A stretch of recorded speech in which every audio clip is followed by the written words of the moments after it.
Shoutout nga pala sa mga kamasters. Nice. For today's video po pala mga kamasters, dito po tayo sa Monte Calvario, lugar na kung saan napakatakot pakinggan ang pangalan dahil Monte Calvario.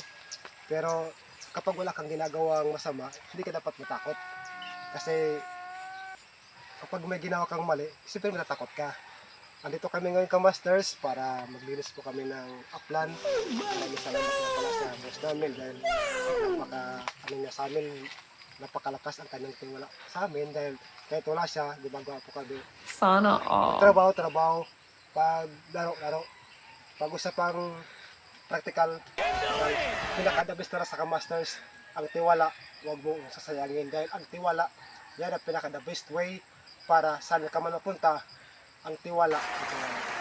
Ang labang po mga kamasters, thank you.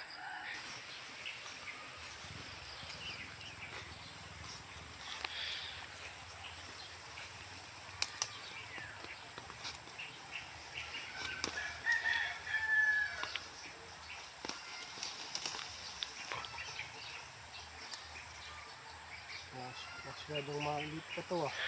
Hindi pa to pwede.